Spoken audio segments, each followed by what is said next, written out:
Hey, I'm Bob. Been totally blind since birth, and I'm into Power Rangers. So we're talking about episode 52 of season 1 today. Had the Shout Factory box set in my hands yet again. So this episode's called Two Heads Are Better Than One. It first aired on April 29th in 1994. And it was actually one of the first episodes of Power Rangers I would ever watch during that particular summer. I remember being at my dad's, and Power Rangers coupled with Dad's blueberry waffles were two of the only things that could get my brother and me out of bed before 7:30 on Saturdays. But it worked. So in this episode, we get to see Jason and Tommy. They're teaching Angel Grove's moms a self-defense class. They're teaching them how to stick together in unfamiliar public places. They're teaching them sweet self-defense moves. Tommy throws out the old phrase, two heads are better than one. Rita, being a nosy Nelly that she is, she's spying on the class, and she delivers one of my all-time favorite Rita Repulsa quotes ever. She says something like, two heads are better than one. Maybe that's the problem with Finster's monsters. They've only got one head, so they're stupid. It's just the way Barbara Goodson delivers that line. I mean, we're 52 episodes into this show, and this poor sorceress has thrown everything at these kids by now. I mean, she's tried an evil Green Ranger. That didn't work. Now he's good and he's on their side. She's thrown a mirror of destruction at them. That didn't work. She's thrown a crystal of nightmares at them. She's got a best friend that can turn into a giant scorpion. And, well, she kind of gets her butt handed to her, too. So, to me, it's like Rita's thinking, okay, we'll just try a two-headed monster this time. What could happen? So, Finster, he creates a two-headed parrot. But it's a really brilliant plan because, as Billy points out later in the episode, parrots are a very intelligent breed of bird. And when you double the cranial capacity, that doesn't really bode well. So, the Rangers, they're introduced to these new and tasty fruit smoothies via Ernie. He's making some Pomango fruit smoothies. I guess somebody in Angel Grove has crossed a papaya and a mango together, maybe a pineapple and a mango, or one of the fruits that starts with a P and a mango together. And it's a fictional fruit, guys. I don't know. I don't know what it tastes like, but I'd go for one if Angel Grove was in our reality. And so this will come into play later in the episode. The parrot is sent to attack Jason and Tommy while they are separated from the other Rangers. And they get their tails, or their tail feathers, handed to them. I'm going to stop with the bird puns. That's the only one you're going to hear from me in this review. It was a really tough fight, but they didn't fare so well. And the Rangers come up with the idea to use the Pomango fruit against the monster, but they've got to track one down. And Tommy, since he's not able to morph, he is sent to track down a Pomango fruit tree, I think in Angel Grove Park. But Rita sends the putties, and they actually yank the Pomango fruit right out from under his nose. I think they actually make off with the fruit, or maybe they destroy it somehow, make it vanish. I think they took it to the moon. I don't know what Rita's going to do with all that Pomango fruit, but maybe she would do well with fruit smoothies. They might help her headaches. Might not be getting enough fruit in her diet.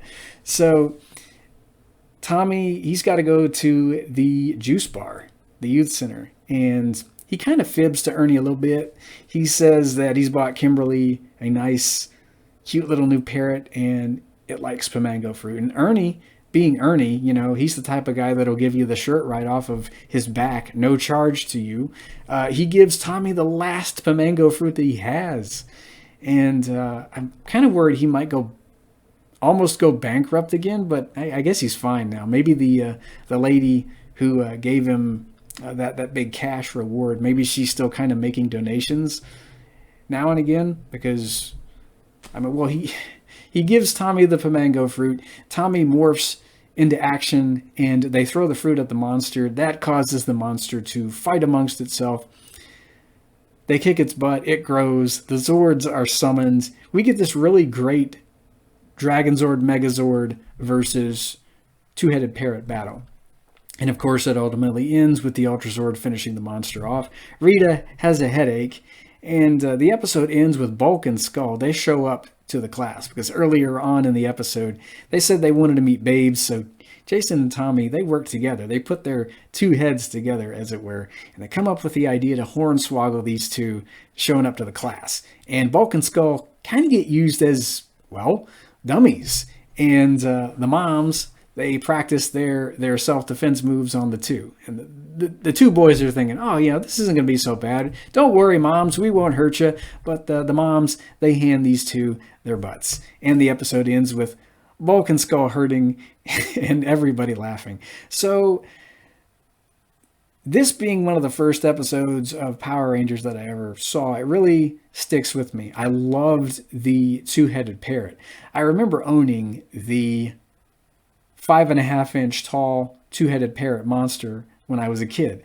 And some Weisenheimer who worked at Bandai, they actually named the monster Pete and Repeat on the package. We didn't hear it named anything but the two-headed parrot in the show, but I always liked that they gave it a name. They gave the toy an actual name when I was a kid. And for the longest time, I didn't know what Pete and Repeat was. I thought it might be the two-headed parrot, but never thought to ask for a description of the thing. I finally got one, and I was like, oh, wow, it's the two-headed parrot. So I remember finally figuring out what the thing was and taking it home. So it would be really cool to own this thing in the Lightning Collection because, yes, I wish Hasbro would make that. It could launch feathers from its arm, or you could actually detach feathers from its arm. You wouldn't have to have a launching feather dart feature. It would have an energy blast lightning effect piece that you could actually put into the little beak of, I guess it would be Repeat there on the parrot's stomach there. I think it would shoot little lightning blast out of that. And it would just be a really fun monster. I remember my Pete and Repeat when I was a kid, it actually had this axe and a feathery shield that I would actually double as a discus because the shield could detach from the handle. And the shield itself looked more like a saw blade than a shield. So I'd actually have the monster lobbing it at the Rangers as if it were some kind of giant saw-bladed disc thing. Of course, I'd have him use it as a shield too, but he was just a really cool-looking monster. I always loved the avian-themed monsters. And that's good because next time we're going to be talking about Foul Play featuring the Peckster. Sometimes I'll watch this one and then I'll watch on Fins and Needles because this episode, it kind of features Jason and Tommy working together, coming up with an idea to destroy the monster. But on Fins and Needles, we get to see them split apart by one of Rita's spells. But I guess this episode really can be paired up with Foul Play. I mean, who wouldn't want to see two bird-themed monster episodes in a row? I always loved it when Fox Kids would do a week-long monster-themed episode run. Like 1 week, I remember we got a whole week devoted to fish monsters.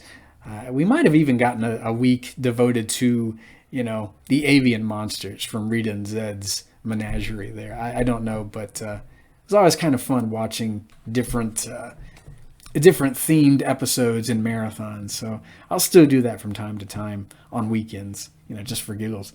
Anywho, that'll do for this Power Rangers episode discussion. It was one of my favorites. Be here for Foul Play. Somebody's riding by on a motorcycle outside. Sure hope it's not a two-headed parrot.